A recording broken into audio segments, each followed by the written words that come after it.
Hi everyone, I'm Susan Dackerman, the John and Jill Friedenrich Director of the Cantor Art Center, and I want to welcome you here this afternoon to the 2018 Ruth K. Franklin Lecture on the Arts of Africa, Oceania, and the Americas with our very special guest, Nigerian artist Anatsui.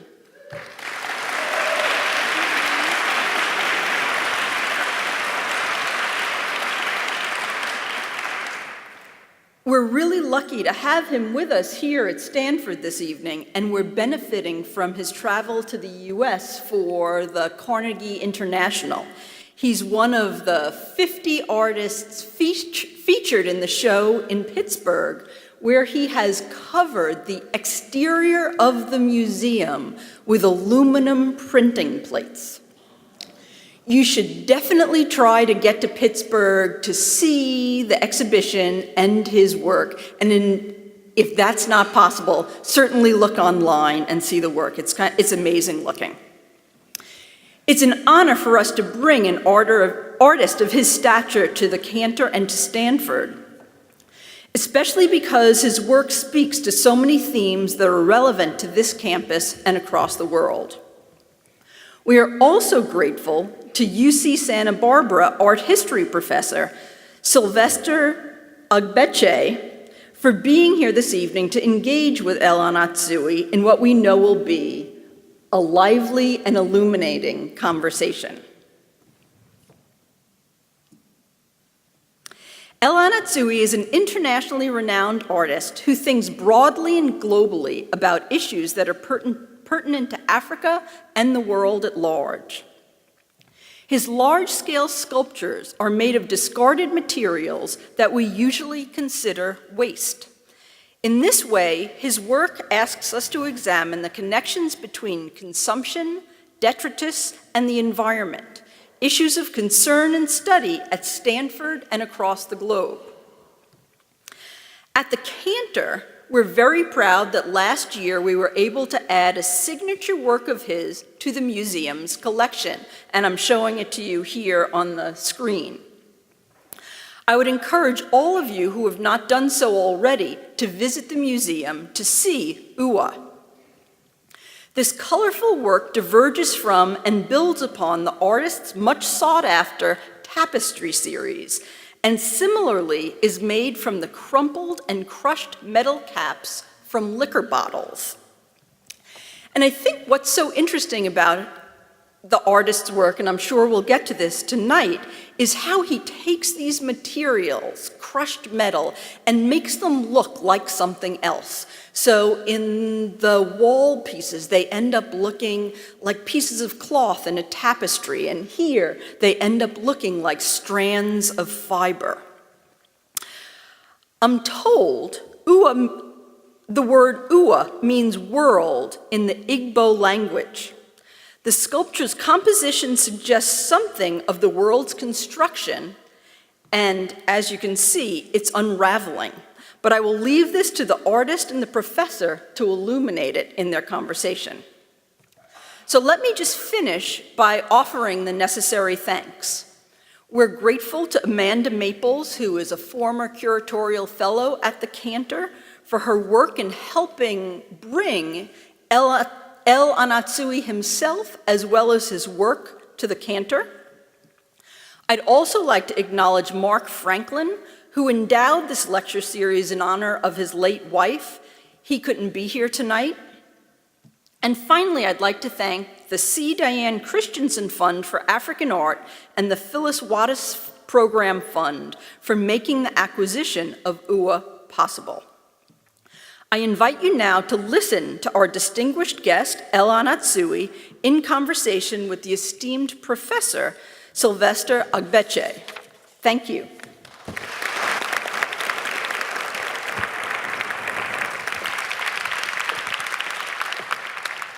Good evening, ladies and gentlemen, and thank you all very much for coming out today. The artist that's been introduced is a very special person to me. He was my drawing instructor when I was in art school, and I've known him since, well, over 30 years, I should put it that way. So I was personally working myself to become an artist, and then I've ended up as an art historian. But what this means is that I followed his career through its unfolding, over these past few decades. Nobody deserves fame more than Anatsui does. He's a very great mentor to many of my colleagues who came out of the Nsukka School, and he's a very well-recognized, linchpin of that ideological movement. And now he's justly known across the world, for the extraordinary nature of his artworks. And I think that's really where we should begin from. If you don't mind telling us a little bit about yourself, how you came to become an artist. Well, just a little bit about myself. I was born, I think to make it more memorable, at the beginning of the Second World War, 1944. And in a village, well, it's a city actually, not a village, Anyako in southeastern Ghana. And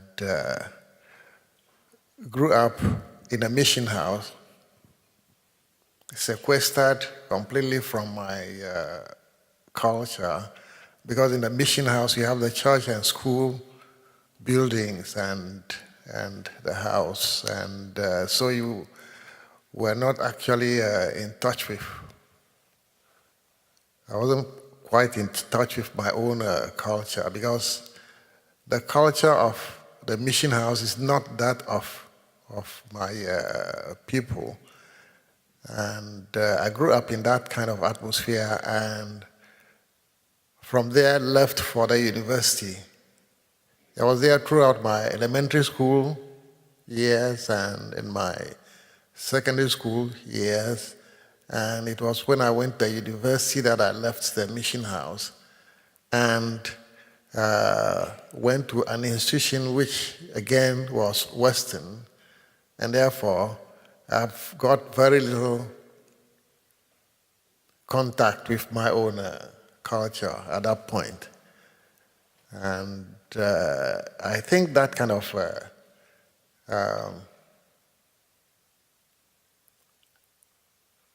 life made it very necessary for somebody like me to, when I was in art school, in which the art school program was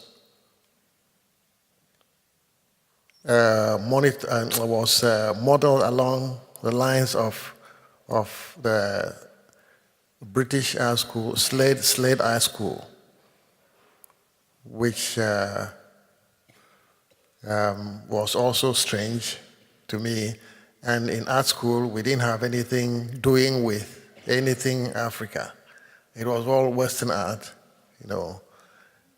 And so that was a good, I think it was in essence a blessing, as I can see, because I got really hungry to know about, the art culture of my heritage. And that was what set me off, as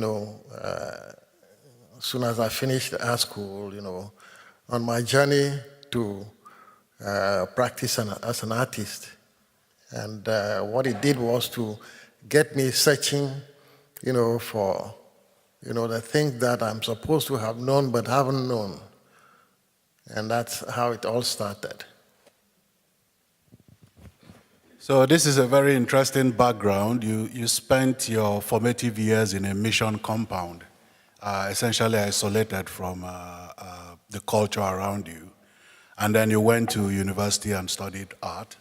How did you make the move from Ghana to Nigeria, and when? Oh, I came to Nigeria in 1975 as a result of, somebody sent an advert to me when I finished art school. I taught for about 4 years in an institution in Ghana. And then this advert was sent to me by somebody who, in fact, had been my teacher in the art school, who had transferred to Nigeria. And I got this advert and I applied. Then about a year after that, I got an appointment to come and teach in the University of Nigeria. And yeah, there was no question or problem with me deciding whether I should go or not, because I've known Nigeria to be a very vibrant and very diverse country. And in fact, went to school with so many Nigerians who were really very hardworking. And getting the opportunity to go and teach in their country, I thought was a very brilliant thing for me to accept. So I went, and I haven't regretted it. How did you find the art scene in Nigeria compared to the one you left in Ghana when you moved over in '75? Yeah, at the time I left Ghana, I think the two countries, Ghana and Nigeria, had become independent from the colonial project a couple of years earlier, and the need to really go back and pick something that you have forgotten or that has been occluded from you was very much around in the air. In Ghana, it was there, and then in Nigeria, I saw the same thing too. In Ghana, we had the Sankofa syndrome, whereby we thought that we should go back to the past. We should look back at the past in order to pick elements from it that will be useful for us to move forward.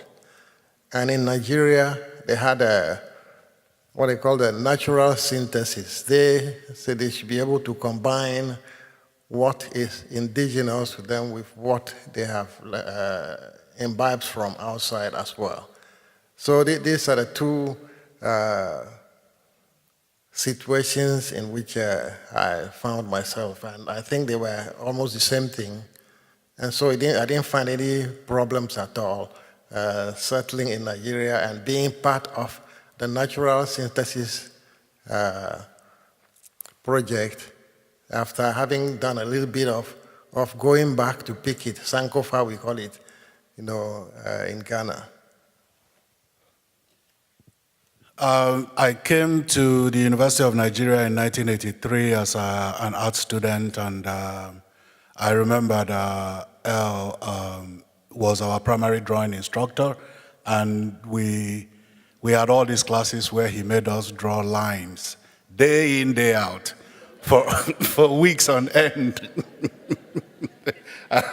And we would do all these lines, and then he had us drawing our own hands, our left hands, and I remember all those classes as being very foundational to how we ended up working. But his primary practice was in sculpture, and what was interesting about his sculpture was how very much different it was from almost everything else that we were seeing.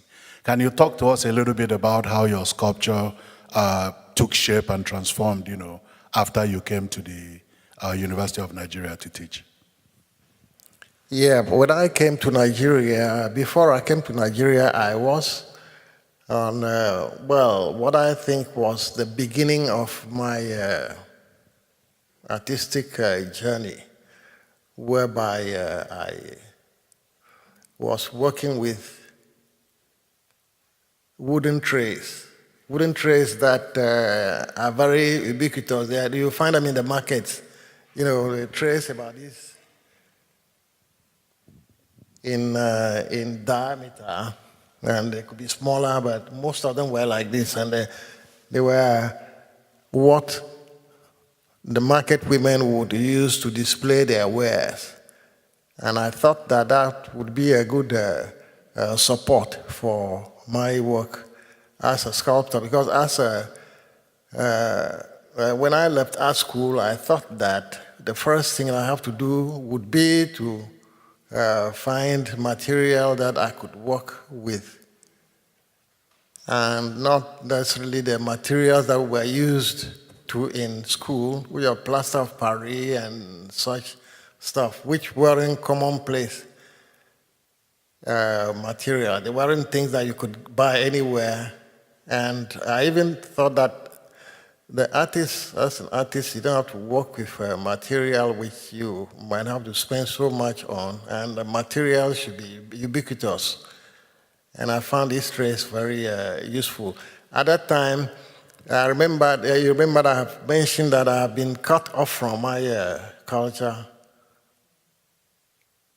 right from childhood until university, and when I started a search for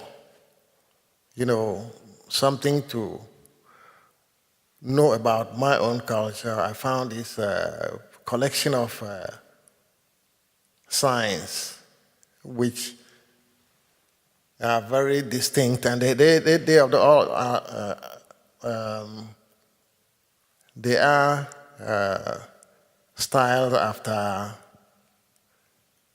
proverbs and wise sayings and such things. So each of them has a particular meaning. And the interesting thing about them was that they were very abstract. They were attempts to encapsulate very abstract ideas. And I thought these were very good. And these were what I started my art career with. I spent a lot of years working with them, getting to know them, how they are constructed, how, the movements that go into the creation of these forms, and also their meanings, and the trays that I found in the market I thought were very good support that I could use in exploring this. And what I did was to use a very low-tech process of branding. You put iron rod in fire and you used to brand these signs on these trays.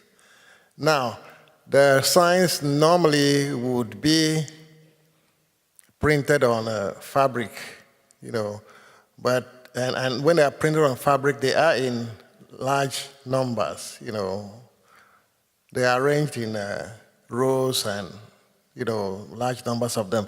But what I did was to isolate only one and put it on a tray. And that's in the middle of the tray. And then around the outskirts, the rim of the tray, I would design something that I think goes to enhance the meaning of that symbol in the middle. So that was the challenge that I set myself, trying to design rims that would help people to understand the symbol better. And that was how I started. And after that, came to Nigeria. And in Ghana, I was working with the carvers of the trays. I'll go and spend days with them and design the trays for them. They were used to doing the round trays. I introduced them to irregular shapes and other things that I needed to work with. And they were producing them for me. When I came to Nigeria, I had lost their services, so I had to change to another material, and the commonest material anywhere is the earth. So I changed to clay and did a series of work with the clay, exploring clay, over some period. And so that's how I started. Well, in the past 2 decades, your artworks have become quite celebrated globally, specifically since your installation at the 2007 Venice Biennale, which is this work we're seeing in the background here. Many people consider that installation the star artwork of the exhibition, and it has launched your global fame in very significant ways. I should point out, of course, that your first appearance at the Venice Biennale was in 1993, when you were one of several African artists who were shown there.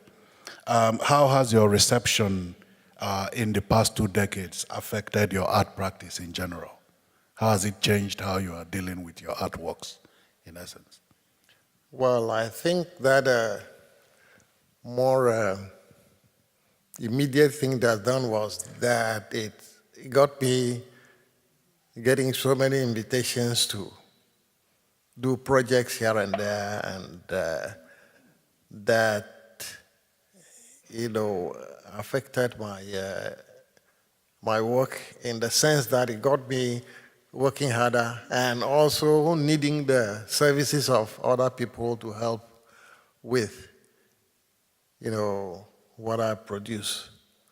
And, well, there isn't anything wrong with having invitations.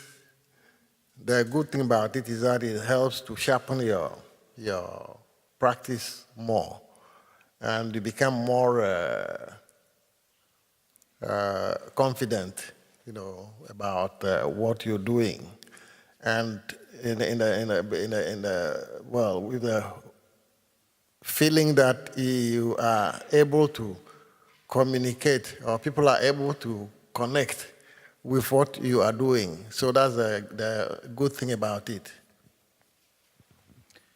The artwork is very specific. You use metal bottle caps and similar materials.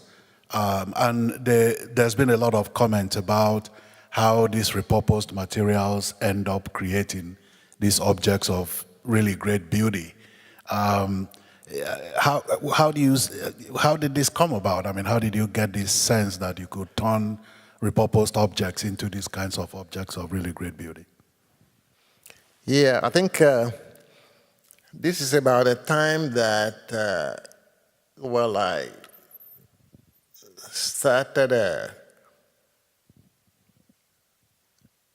working with things that, I wouldn't call it repurposed, this thing, but I call it things that people have worked with, things that people have used, things that have had connection with people.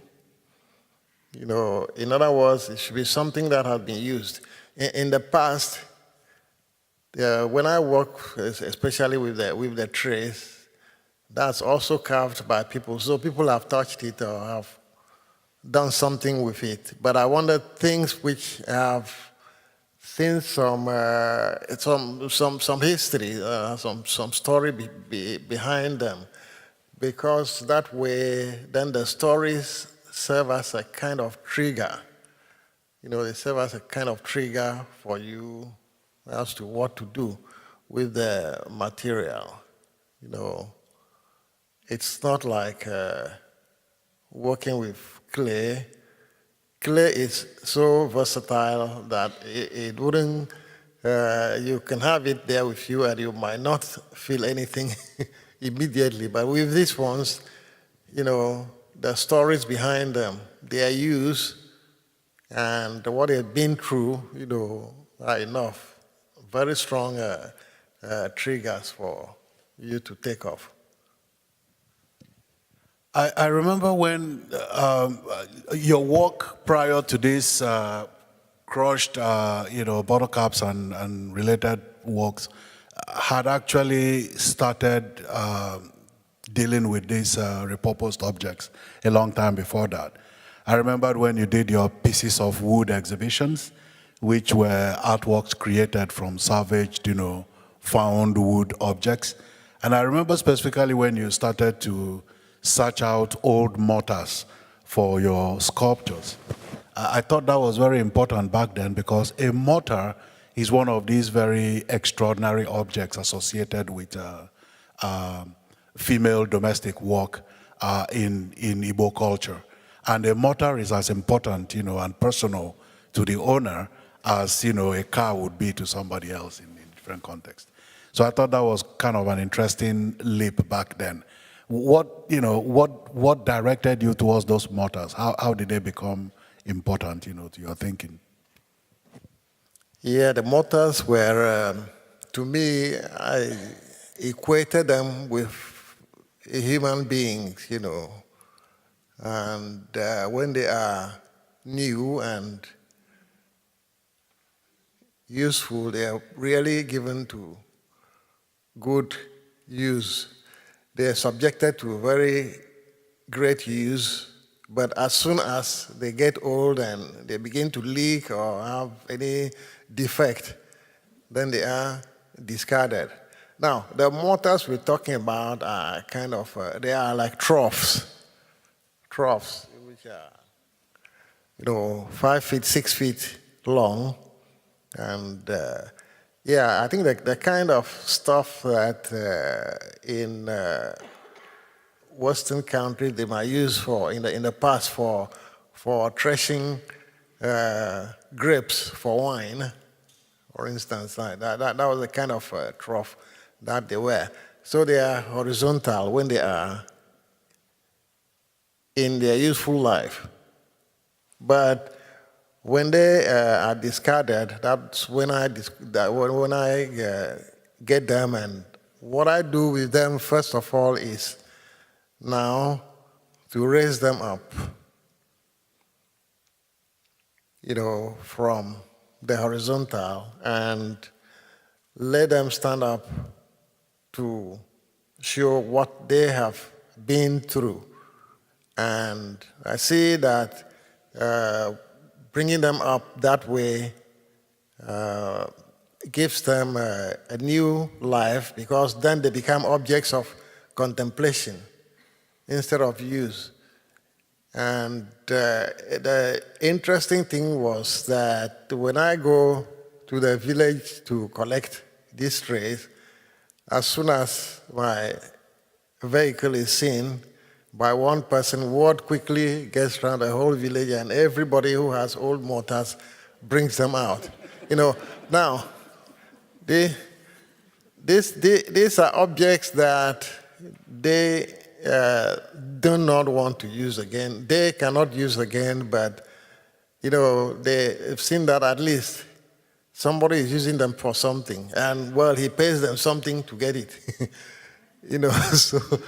So I was happy that I was able to give a new life to the mortars, and then in some cases, I buy new ones for some of them. If I see an interesting shape of a mortar, and I think it's going to be discarded, I might buy a new one for the owner and get it and use it, for my work. So it's all about this idea of giving hope to, giving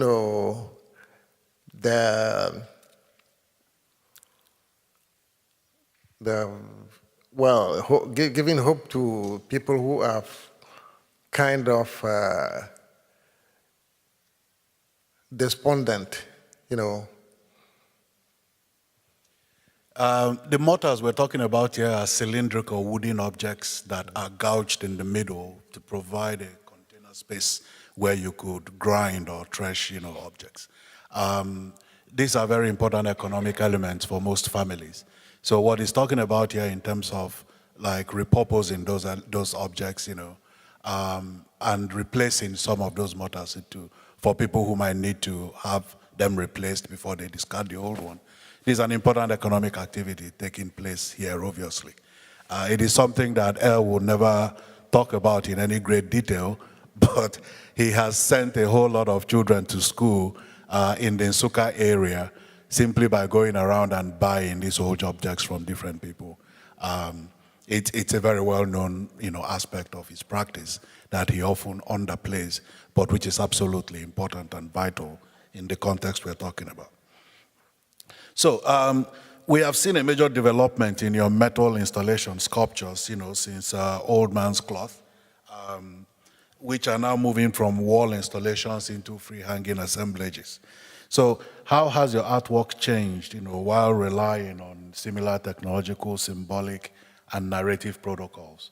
There are certain kinds of themes that are constant in your works, despite the changes that they have gone through over the years. Can you elaborate on some of those themes?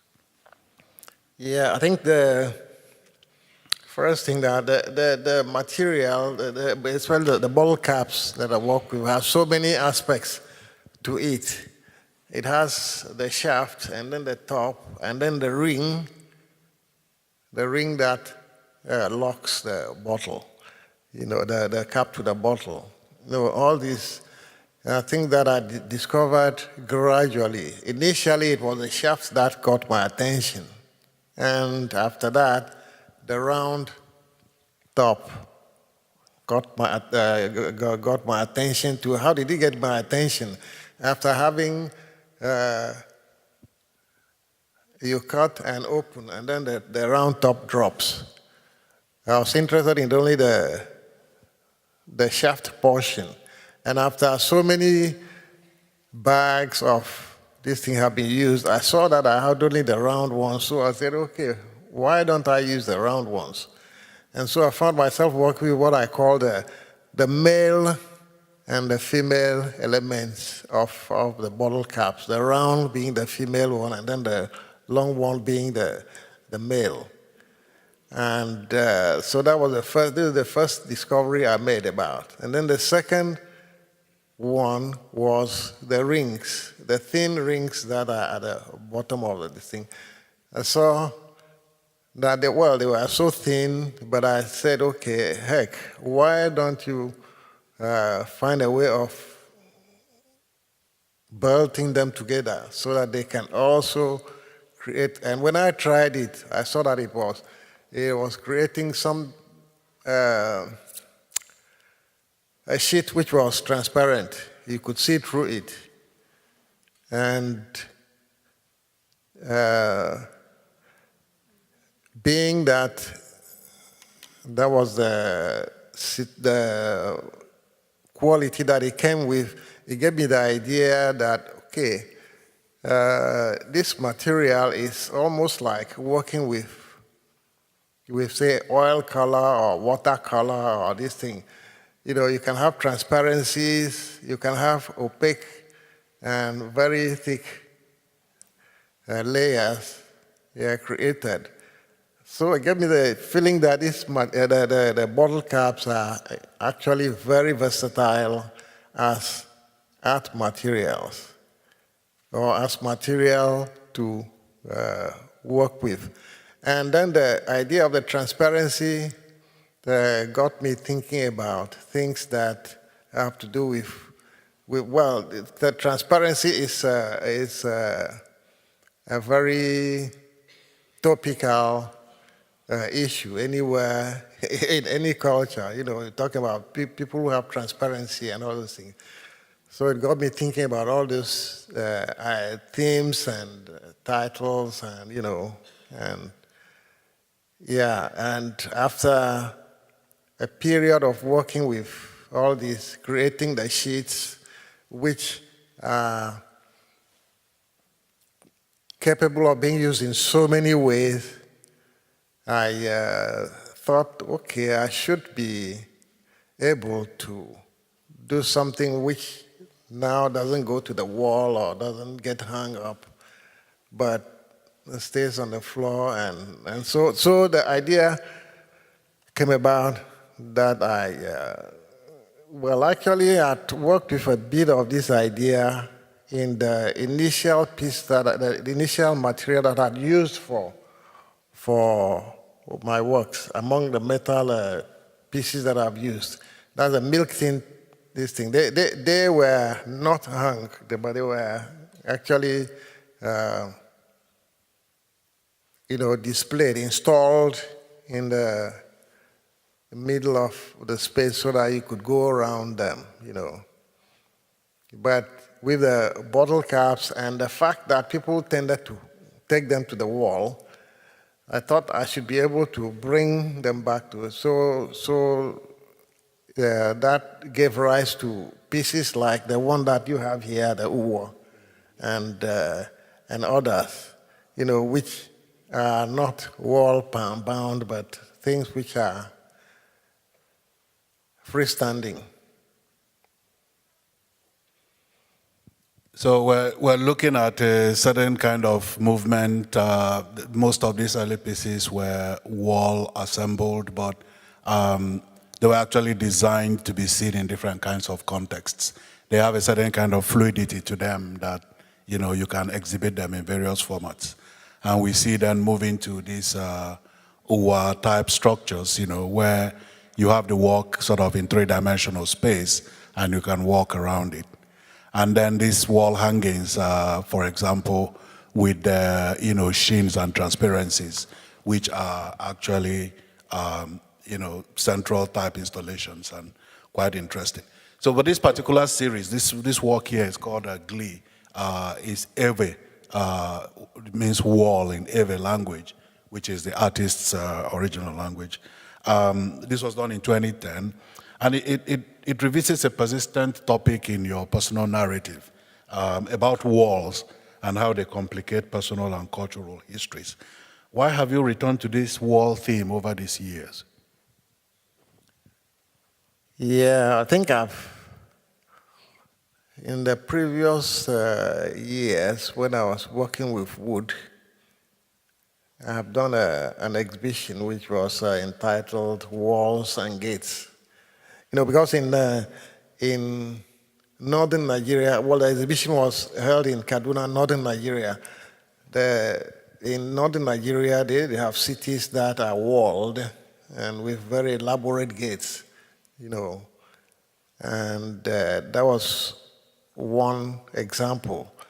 But this particular piece I did for the show at the Rice University Gallery, which was a big space which was almost open, virtually open, because the frontage is all glass.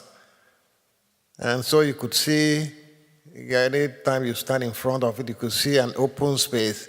When they invited me to engage with this space, I thought for some time, and something clicked somewhere. I had just a couple of weeks, or well, a month or so before then, I visited places which had something to do with walls, which had walls used for several things. I was in Jerusalem and saw the Wailing Wall and how important it was for religious practice, and went to Berlin and saw the wall used for another different, well, the remnants of the Berlin Wall, yeah, which was for a different purpose altogether. But the one that actually had gotten stuck on my mind was the walls of Ngoche. Ngoche is a town in Togo, present-day Togo, where my people had migrated. During the course of their migration history, they had lived there and lived under a king who decided to wall the settlement all around in order to kind of protect as well as have them as subjects. You know, I learned about this wall as a child in the elementary school. I was, I think, about 9 or 10. We even had an excursion. We did an excursion from Ghana into Togo and went to see those walls. So it got registered very clearly in my mind about walls. And so when I was confronted with this open space, I thought, okay, I think the best object that I can put into this space is a wall. But what kind of wall did I want to put there? I was thinking about wall as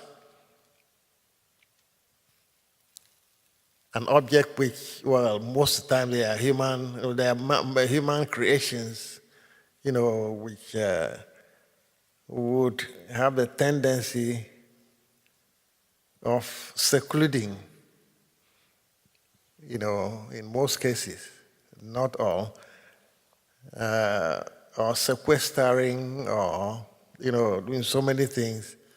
But what they end up in doing with such attributes is that they provoke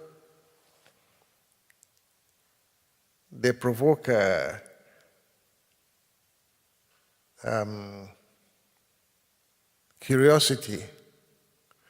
Because if, for instance, I'm confronted with a wall, my first thought would be for my imagination to leap over it and try to imagine what could be behind the wall.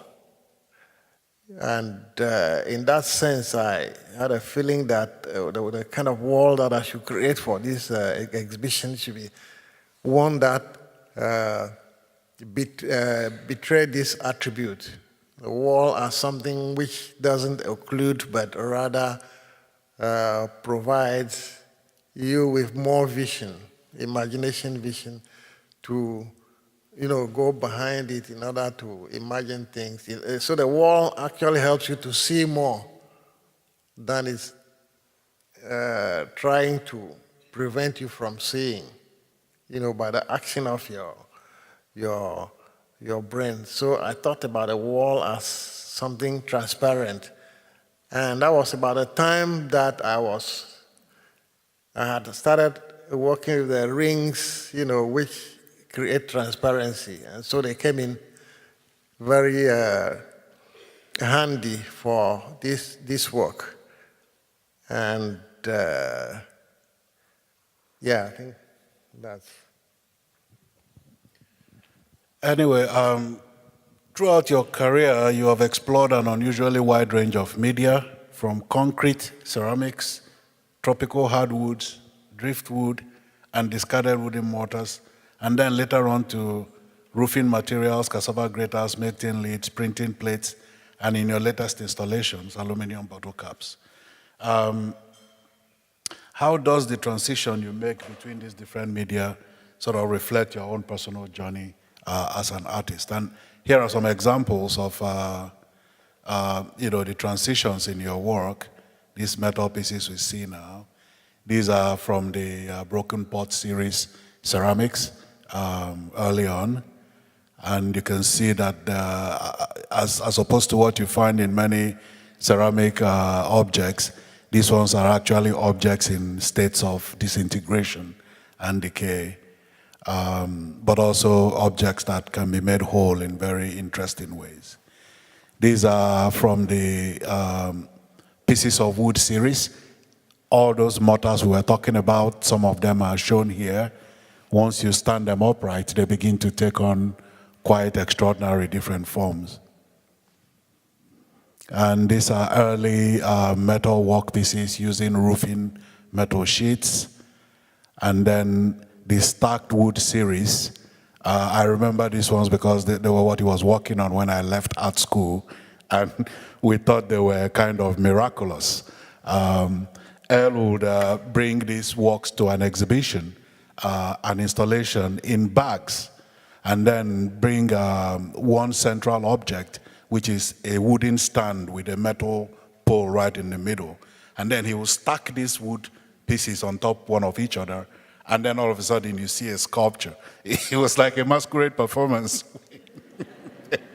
We always thought he had some sort of wizarding element, attached to his thinking about this stuff. So, these ones went on, and these like really highly carved wooden sculptures of his earlier period of work, to, again, the early metal pieces, and then, up to this current style that we're seeing now. So you can see that there's been quite a very great diversity in this works production. And the question is, how does your transition from one medium to another influence how you think about art making in general? Well, I don't know if it influences how I think. Well, yeah, maybe it does. It does influence how I think about art making. Initially, I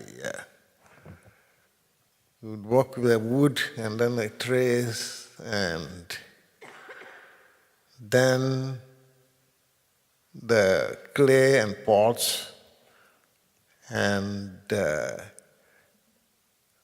eventually all these things. But one thing that I think has been common to it all from the beginning was this idea of working with clusters of things, of elements, clusters of elements. Like when I worked with the trays, my display strategy was to cluster them. You don't just put one tray there, but you have 1, 2, 3, 4, 5, or 3 or 2, together. And once you have that happening, then you have problems of permutation, how to permute and get different things out of it.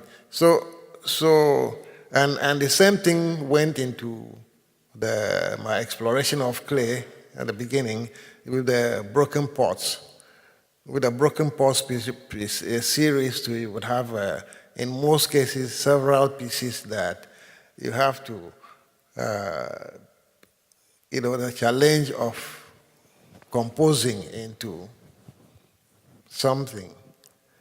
And so this has gone on, and it's something that led me into thinking of what I call the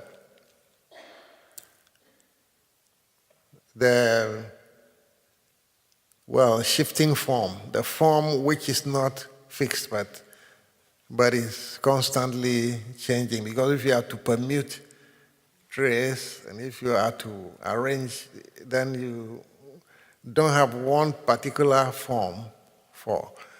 And the way it has impacted on my thinking about art, or sculpture in particular, is that I've been led to think that sculpture shouldn't be something that is still, something that is there and doesn't change, doesn't do anything, but that it should be something that has a life of its own and is able to move and change, Now, this kind of thinking went through from beginning through the wood slats pieces, and even these ones, for instance, whereby you have a piece, all right, but then you have the capacity to change it. And this one, for instance, too, you can rearrange and have something different happening.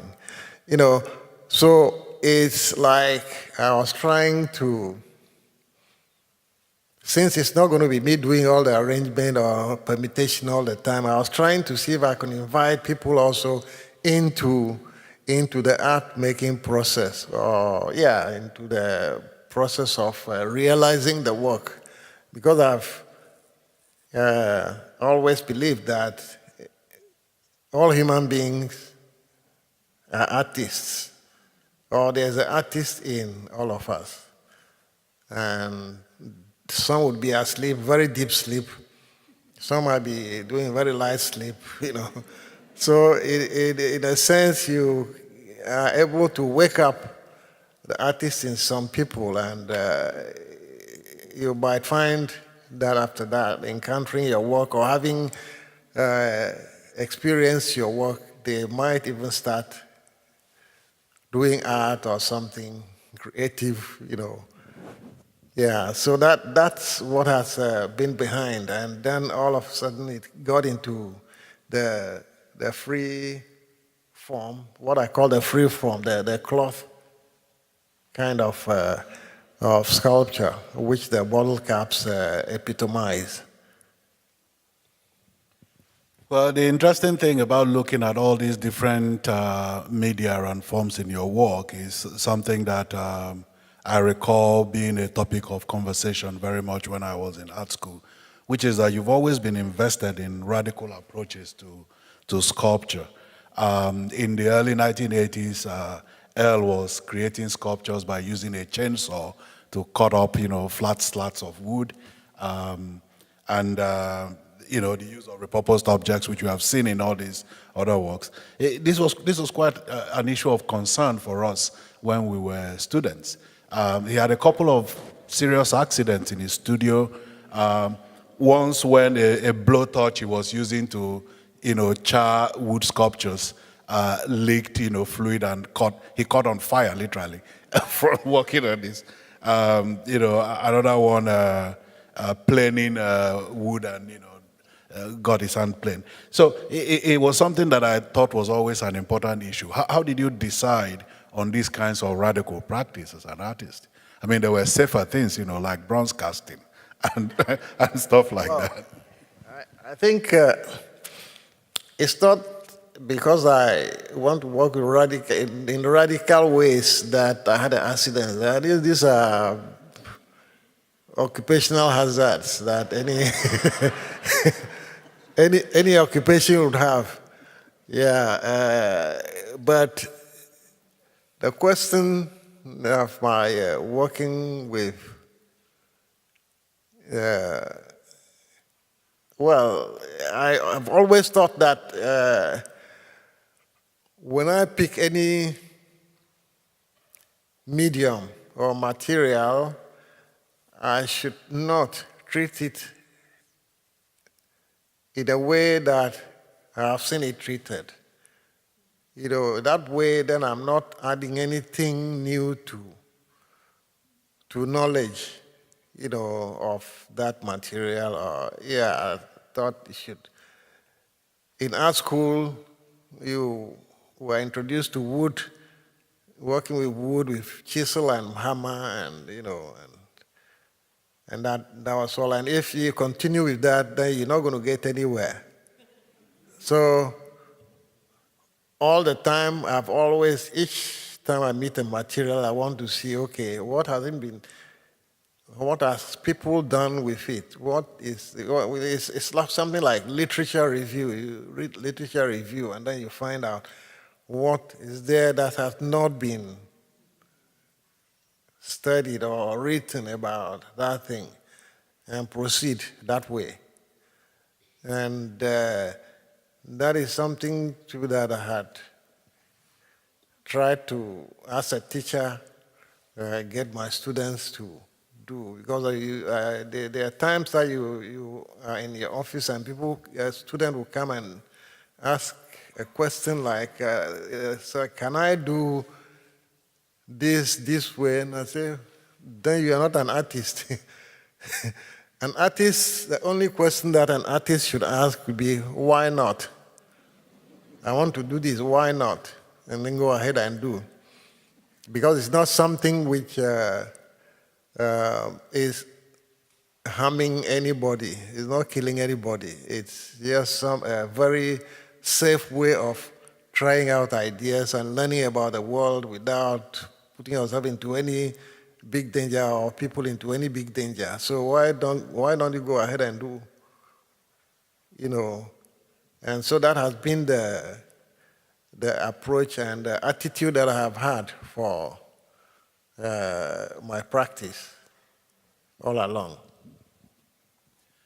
Anyway, one of the things that we can see as a very clear change in some of these earlier works I've shown and this later work that you are now very famous for is that you've gone from somebody who describes themselves as a hardline purist, as an artist, thinking of the artist as an individual in the studio, working out projects one after the other, a purist solo artist, as it were, to somebody who works with a lot of assistants, given the complexity of this new type of work you're doing. How has this impacted your understanding of the process of making art? Yeah, I think that the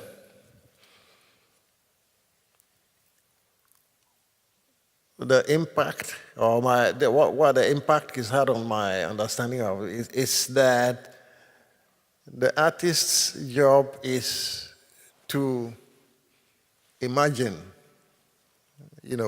that's the most important thing you are doing. Fabricating or realizing the work doesn't necessarily have to be your hands. When I started my practice, I thought it has to be everything has to be by the artist. But as time went on, I saw that, well, if that is the case, then there will be very little that the artists can do. what the artist should be able to do, which can enhance things, is to let himself be just a generator of ideas. You generate ideas, and then you can have hands which assist you to realize those things. And you find that in the process too, you get to learn about people, because you have several assistants. You get to see that each of them would have a particular touch to doing things. And so you're not only learning about material, but you're learning also about people, and so you are kind of growing. And then that enables you to also set yourself free to experiment and work out ideas, and so that's what has happened in my career so far, from a lone artist working, doing everything in the studio, to now somebody who generates and then leads people to realize the work. It's not a new model. I think it's a model that has been there all along, but it's in things like architecture, for instance. The architect generates, and he's not going to build. There are builders who build, and so that's how it is. It's new to art, especially in my part of the world. I know in America there are even fabricators, art fabricators. Well, we do have Jeff Koons and his, art industry. I mean, and this goes all the way back to Peter Paul Rubens and his vast studio. So it's actually a model that's been common in the arts. Yeah. What's important, though, which again is not mentioned here by Earl, is the fact that his assistants, people who have worked with him in his studio in Nsukka, it has become a fairly stable form of occupation. And again, a conduit through which many young men have been able to, sponsor their educations through universities and, graduate and become important people as time went by. I have to say this because I think it's very important. Nigerian economy was bad for many periods of time between the 1980s and now. And there was actually a point in time when those working for L were able to escape economic hardship, by the opportunities he provided in his studio. This has been a very important thing for the town of Nsukka, where he's made his home since 1975, and it's worth recognizing. What do you think of the increased focus on African contemporary art in the past 2 decades in the global context? Of which, of course, the global reception of your work has been part of the process. Well, I think there was a time that there was a focus on art from Africa. I think in the late 60s or the 70s, and then it died down, and then all of a sudden it's here again. And I think with each wave of focus, there are other things. I think this time more value is being given to production by African artists, which is a welcome thing, because I think that art is not something that belongs to a particular culture. It's something which is universal. And you don't see why productions from all cultures or all parts of the world shouldn't be attracting the same kind of value, And so it's a welcome thing, and I think that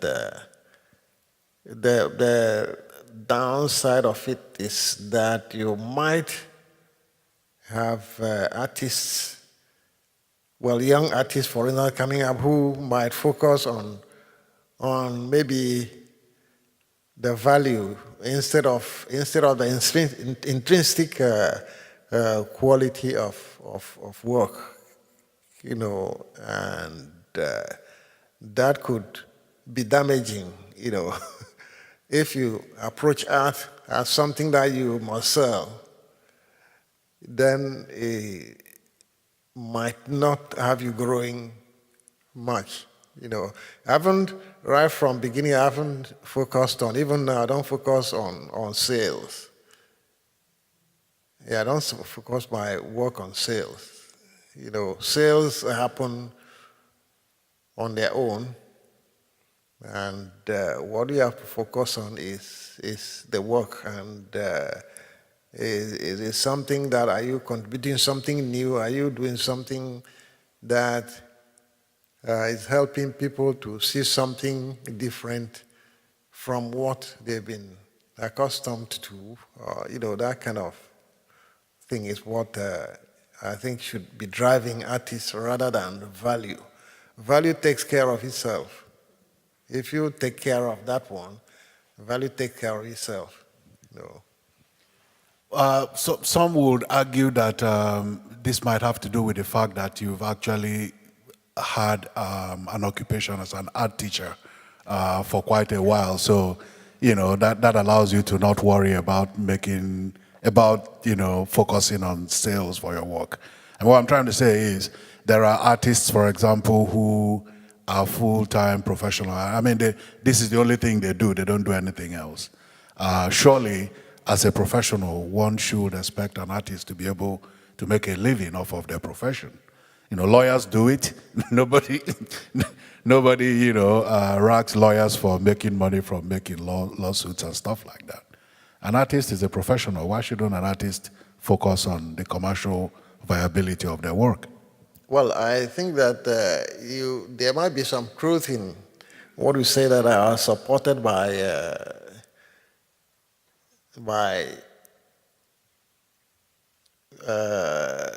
what I get from my teaching. Yeah, but then the teaching, I think right from very early in my career, my work started selling. I wasn't focused on money, but the money was coming. So I could have quit teaching, but I stayed with teaching for a long time, because there was a way that it was enriching me.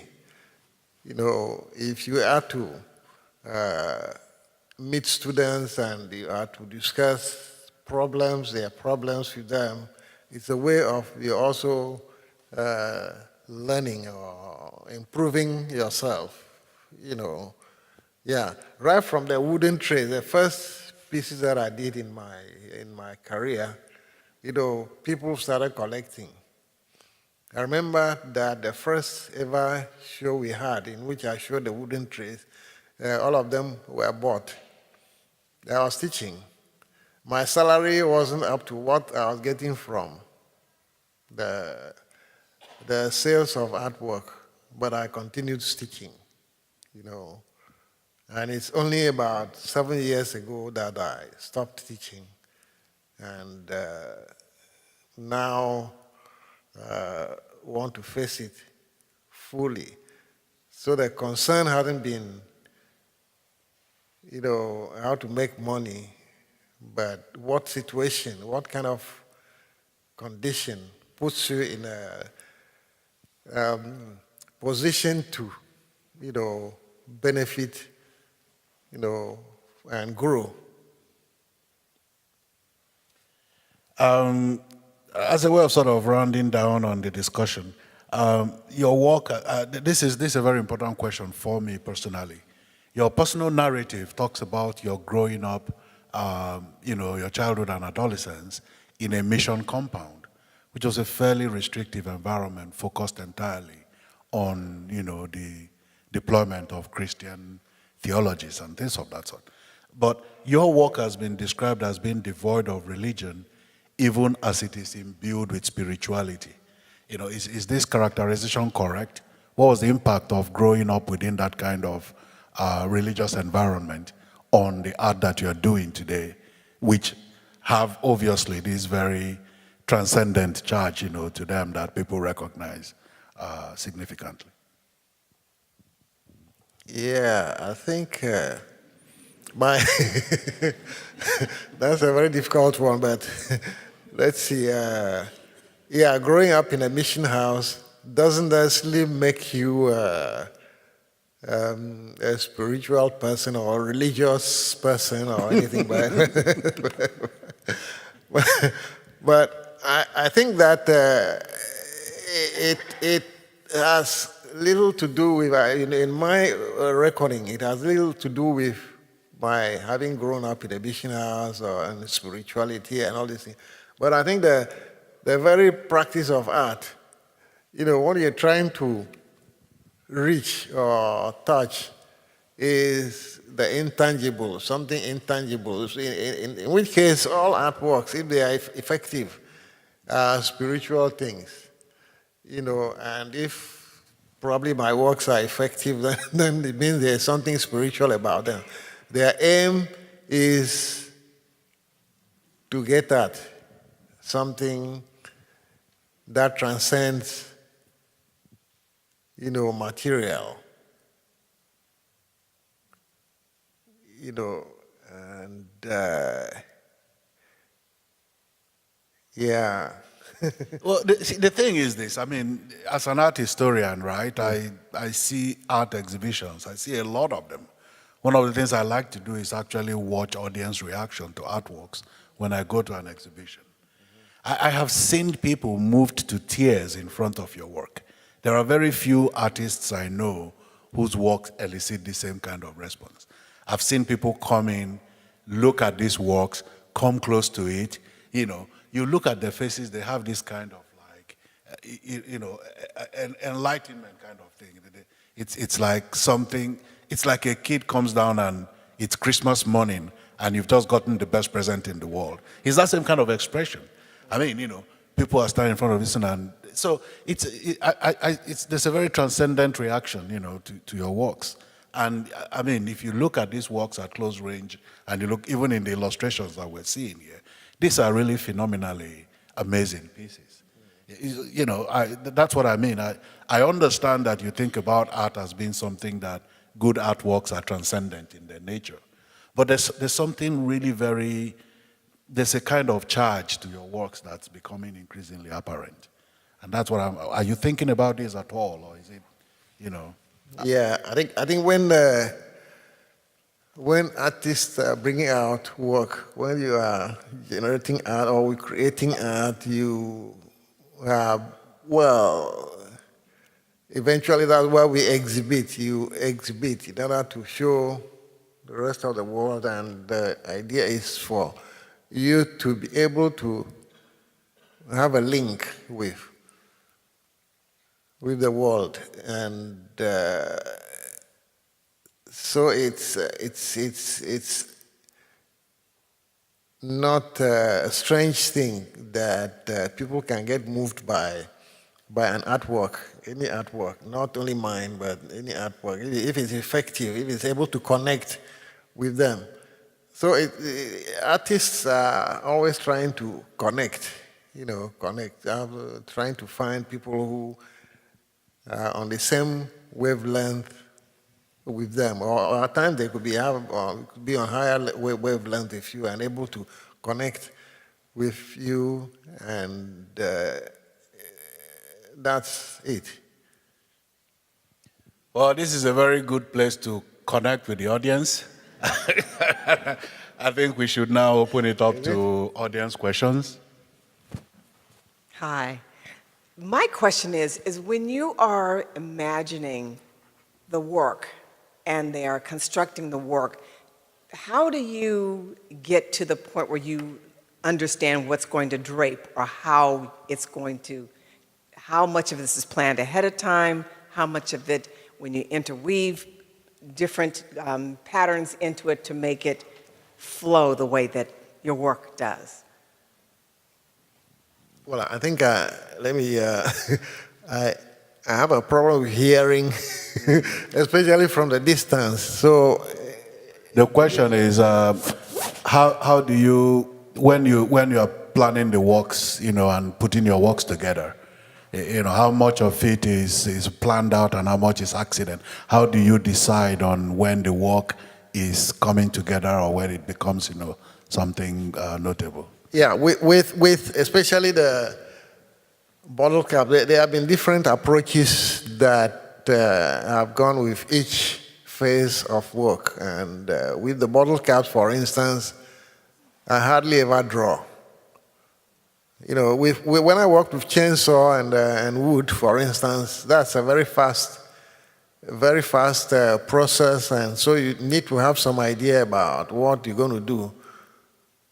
For that which reason I did a lot of drawings in order to have me know something about where to start before I set the machines going. But with this, the process is very slow and slow, very slow and time-consuming, and therefore you have all the time to think. And also, it's possible to cut out complete areas and replace them. Just like you draw with pencil and you can clean and do something else, clean it again. All that freedom is there with the bottle cap species.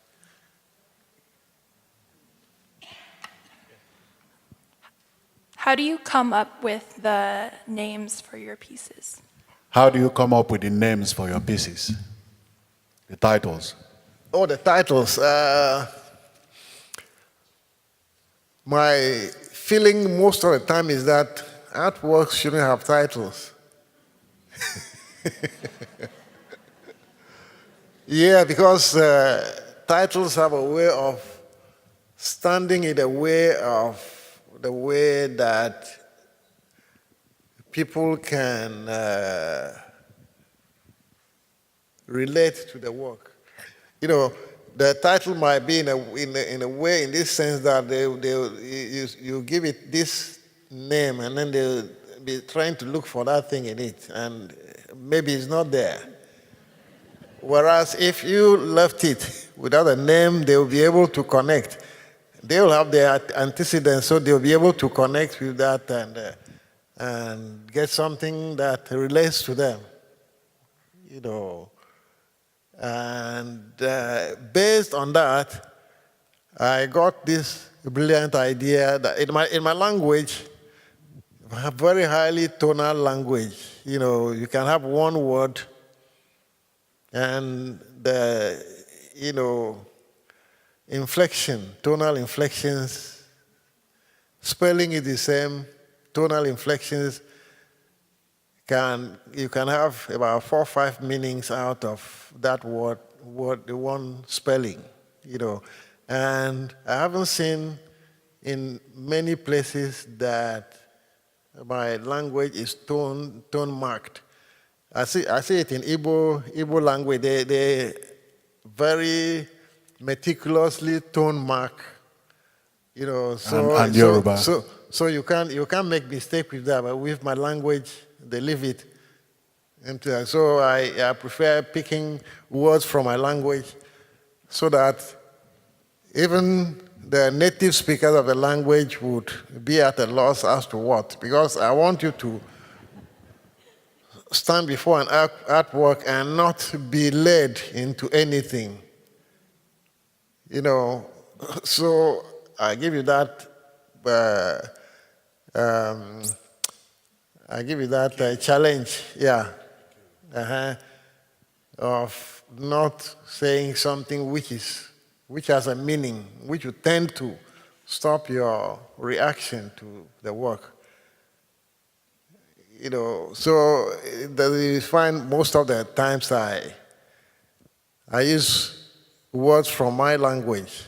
Occasionally I'll use English words, and I'll use Igbo words, or just words from any place at all.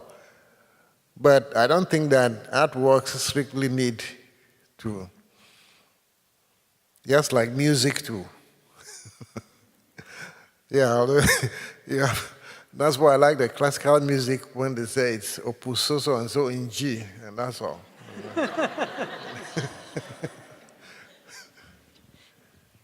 Two questions. The second one is, are there any books of your work so I can enjoy that when I wake up in the middle of the night? She's asking if there are any catalog publications of your works. I think I can answer that. There are quite a very large number now. I'm sorry? There are many publications Oh, on his good. works, yeah. You can get some of this from his gallery in New York, Jack Shyman Gallery. Oh, But okay. there are several catalogs that have been published about his work. They're actually available online. Go to Amazon and Google his name, you'd find a few pieces. Yes, sir. Terrific. And the other question is, do you work on several pieces simultaneously?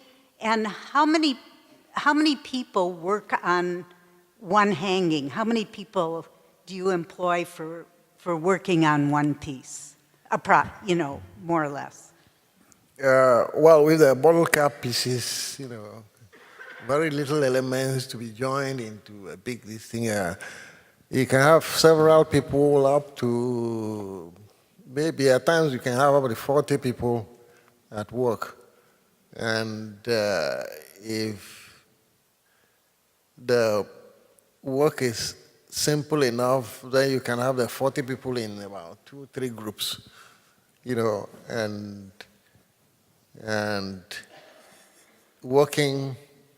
Well, if the work is large, you can have them in groups working on sections, and then you bring them together eventually into one, and the studio assistants are very flexible working time.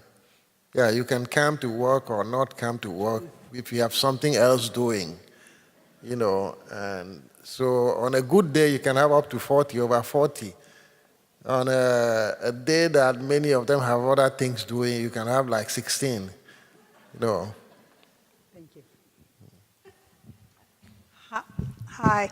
I hope you'll be very indulgent with this question because it has to do with, you were talking about being raised on a religious compound as an orphan.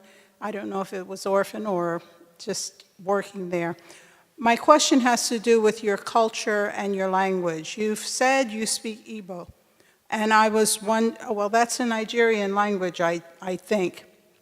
And I was wondering if you ever learned your own language, what that would be, if you ever went back and learned your own culture.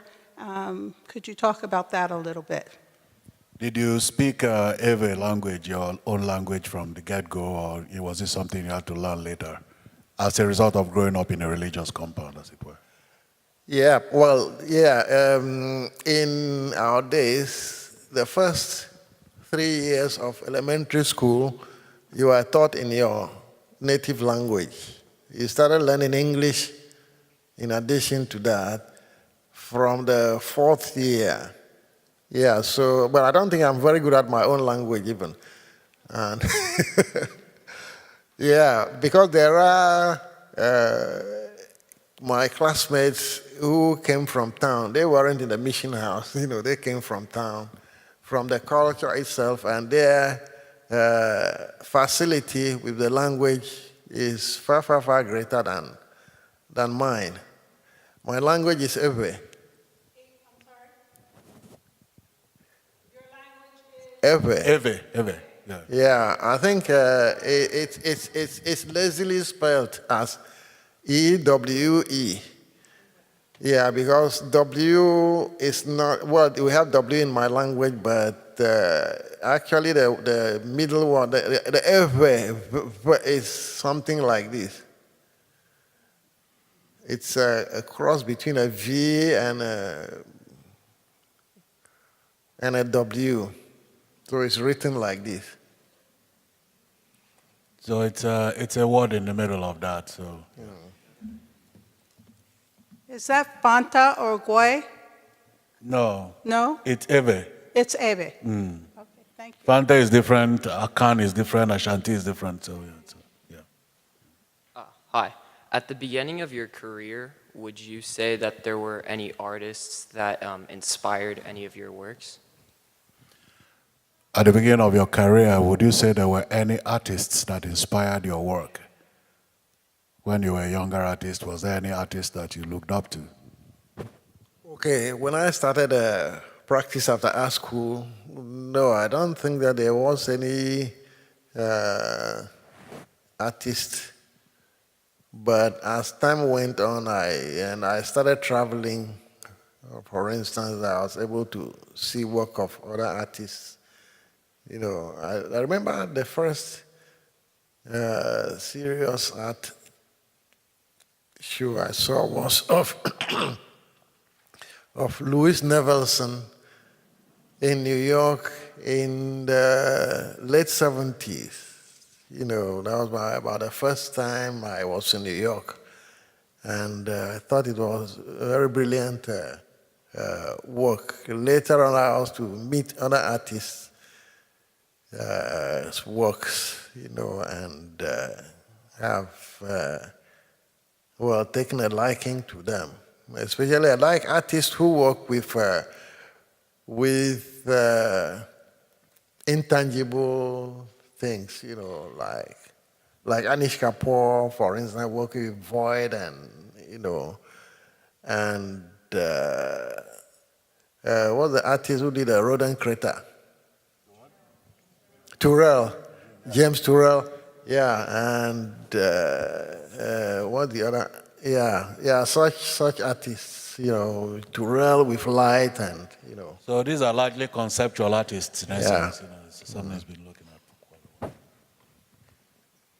quite a while. Thank you very much. So I know you give institutions and curators a lot more flexibility in how they display your work than many other artists do, fewer specific instructions, especially when the pieces are so complex. At what point did you really start doing this, and do you feel that that's a necessary aspect of your work? Do you think that that's something that is very important to how your work should be interpreted? You give installers a great deal of latitude in how to display your work. So at what point did you begin to do this? Was this always something that was built into your work, that it can be interpreted in different ways and installed in different ways? Yeah, just like the work has to be able to change its shape and everything. I want people to be the ones who change the shapes, and also people are the ones who give different interpretation to the works. I guess as a follow-up, is there any particular example of a time you've seen one of your pieces displayed where you really felt it drew out something that maybe you hadn't thought about? So was there a point at which you see some of your work, and because of how people have displayed it, it brings out something that you didn't see in the work originally? Oh yeah, there have been occasions that I saw the work and, it's a life thing, and not everybody is going to do it right.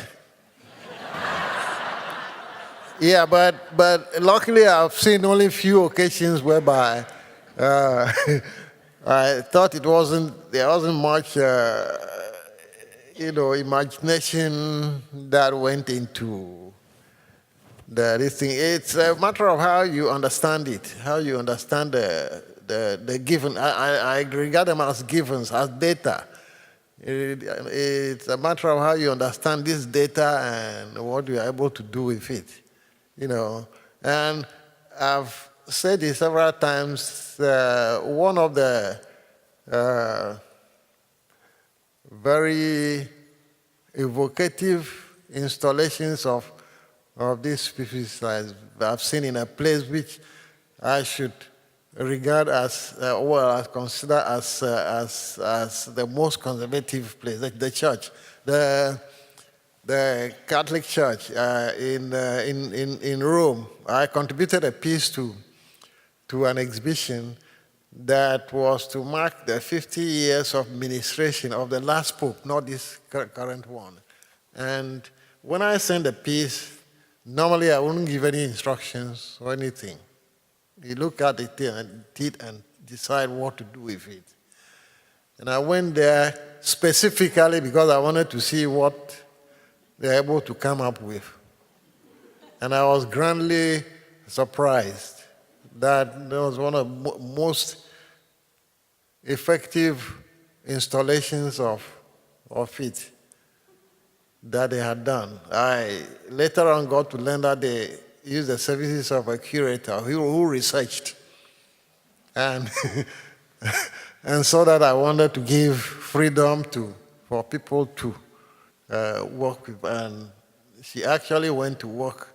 So I later on met her, she said it took her more time than all the works that they had on show, which were just you pick and position. But this one, you don't just pick and position, you pick and have to, do so many things with it before you get satisfied. Yeah. So this is a church. It was in the Roman Catholic Church that I saw the most effective installation of these pieces. Hi. You're, I guess, most well known for your metal tapestries, and I wondered if when you first started working with the bottle caps, if you were thinking about cloth when you were working with it. A lot of comparisons have been made between the tapestries and Ghanaian strip weaving or other types of fabrics from Africa, and I just wondered if that's what you had in mind when you were first working with the material, or if that was just a happy accident. Did you have cloth in mind when you first started working with these tapestries, or was that just a happy accident?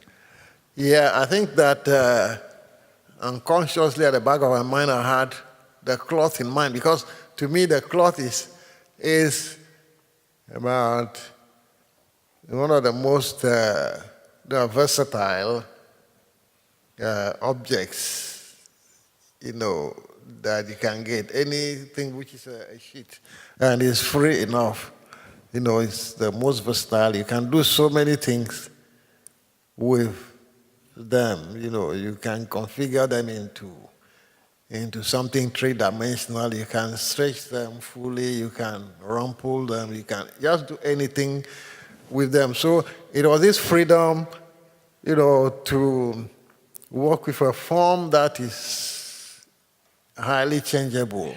The need to work with a form that is highly changeable. That was what led me to start working with this.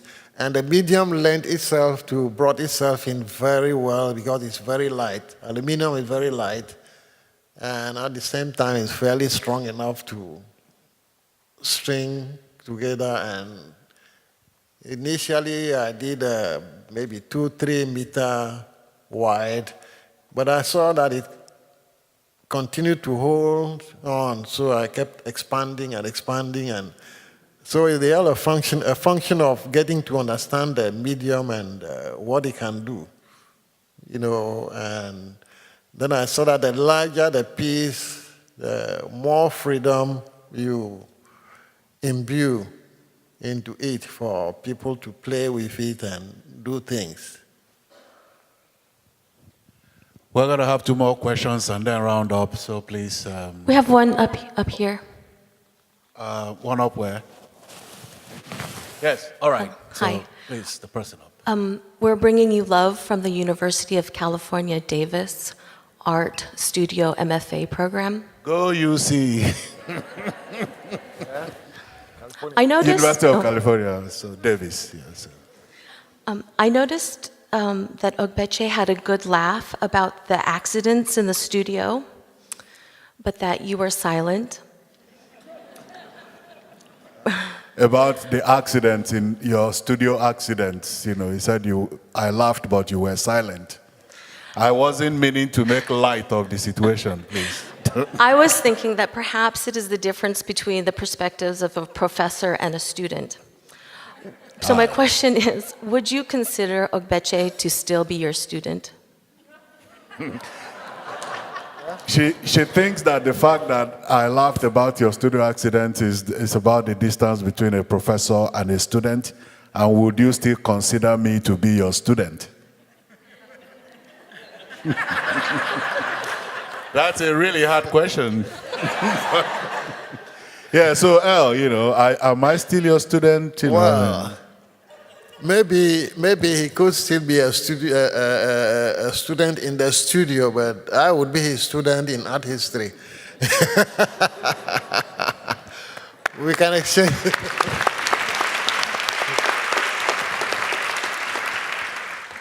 One more question, please, and then we can round it up for tonight. So, young lady. So building on what she was saying earlier, are there any students that you had during your time teaching that you felt has impacted your art? Are there any students, you said? Mm-hmm. So building on the same question, are there any students during your time as a teacher that you felt have impacted on your art? That's impacted. Yeah, are there any students that you think, having taught them made a difference in your work? Was there any student that, sort of had you moving in a different direction because of your engagement with them? Well, I think what happens is not a particular student, but a combination of, of students' attitudes, would contribute to that. Ladies and gentlemen, thank you all very much. I'm going to hand it over to Ms. Dakona. Thank you for coming, and thank you for such a wonderful conversation. Thank you.